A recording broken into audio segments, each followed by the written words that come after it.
As a real estate agent here in the Tucson area, I have been seeing a ton of buyers hit the market shopping for homes now that the election is over. Only a week and a half after the presidential election was over, I'd already gone under contract on 3 houses. People are out and ready to buy, and you know what? I feel like we're in the sweet spot for buyers in the middle of a market that doesn't know which way it's gonna go. We don't know what's going to happen with interest rates, but homes are sitting on the market longer and home inventory is beginning to build now. Home prices remain steady, but there is much more room for negotiation if you're looking to buy a home in this market. Hey everyone, it's Kimberly, your go-to real estate agent in Tucson, Arizona, and today we are talking about the state of Tucson's real estate market as we get to the tail end of 2024. Hit the like and subscribe buttons to follow along with Tucson news and learn more about things to do and see and know about this city, my hometown. And when you or anyone you know is selling or purchasing a Tucson home, all my contact information is in the description below each video on this channel. We have over 900 videos out about Tucson and real estate, so explore the rest after this one. This October, the average sale price in Tucson came in at $434,225, which is up 2% compared to last year. It's a small but meaningful increase that shows that our market is holding steady. For buyers, this means the market is stable and still offers plenty of opportunities to find your dream home without extreme price hikes. For sellers, it's a reminder that competitive pricing is key. If you list your home smartly, you'll attract serious offers. When it comes to sales activity, we had 1,015 homes sold in October, which is about 5% lower than this time last year. Now don't worry, this isn't a bad thing. This slight slowdown is actually a good sign of balance returning to the market. Buyers, this is great news for you. You've got a little more breathing room to explore your options without feeling rushed. And sellers, while there may be fewer sales, the buyers out there are motivated and ready to act for the right property. They also might be less likely to cancel the deal once you get under contract, because buyers who rush into going under contract sometimes have buyer's remorse and end up canceling during their due diligence period, and that can be incredibly inconvenient for a seller.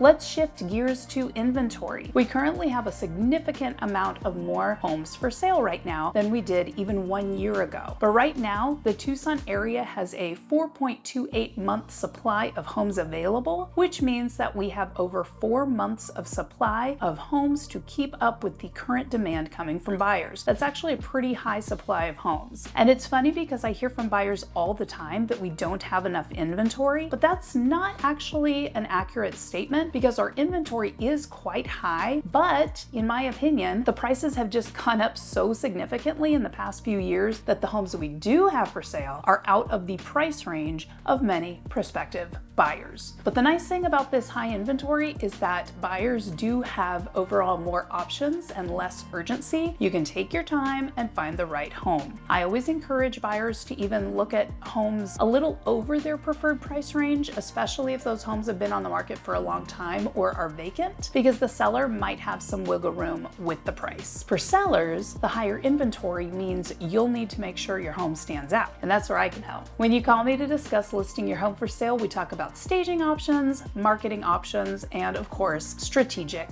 pricing. Right now, homes are staying on the market for about 27 days, and that is up from just 17 days this time last year. Sellers, don't panic. This just means that buyers are taking a little more time to make thoughtful decisions. It's all about showcasing your home's value and making a great first impression. Marketing the home and pricing it competitively from the start is key. Meanwhile, price per square foot is averaging $228, and that's a 1.7% increase from last year. This tells us that buyers are still willing to pay for well-maintained, high-quality homes in great locations. If you've been debating those small upgrades, now's the time to make them. They could make a big difference in attracting top dollar offers. Now here's some exciting news. New listings are up by 14.1%. This means that more homes are hitting the market, giving buyers a wider selection. For sellers, it's a reminder that the competition is heating up. So having the right strategy in place is more important than ever. Whether it's professional photography, strategic marketing, or creating buzz around your listing, I've got you covered. So what does this mean for you? If you're thinking about buying, now is a fantastic time to explore the market with more choices and less competition. If you're thinking about selling, it's all about presenting the home in the best possible light and pricing it correctly to attract the right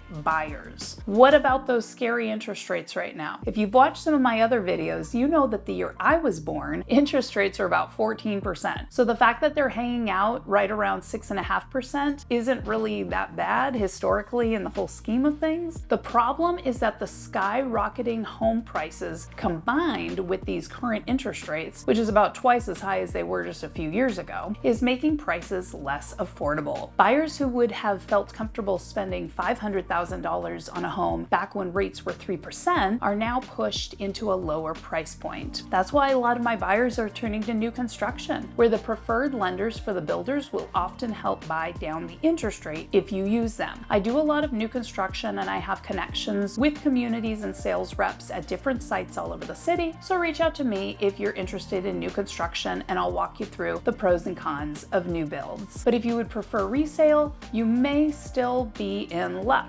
Many sellers are now extremely open to offering seller concessions, meaning that they will give a part of their proceeds to the buyer to use toward buyer's closing costs at the end of the transaction. I've seen several sellers offer over $25,000 at close of escrow to cover their buyer's closing costs, and that $25,000 can be used in part, you guessed it, to buy down the interest rate. Buyers should work closely with their mortgage lender to discuss these types of options and should, of course, work closely with their real estate agent to negotiate these types of terms into their contract. I hope you've learned a little bit today about what's going on in Tucson's real estate market here as we close out 2024. If you or anyone you know is interested in selling or purchasing a home here in Tucson, Arizona now or in the upcoming new year, I would love to help you out. All my contact information is in the description below each video on this channel. I am a born and raised Tucsonan with the in-depth community knowledge to help guide you in your home buying journey. I have an extensive marketing package that I'm sure will knock your socks off if you are thinking of selling your home. I feature all of my listings on this channel along with over 900 other videos on the channel about things to do and see and know about the city, my hometown, so make sure you're binge watching our channel to learn more about this place. Comment below with anything you would like to see featured on this channel, and please show the channel some love by liking and subscribing on your way out the door. I really appreciate you hanging out with me today, and I will see you in the next Tucson video or when we go to buy or sell a home together.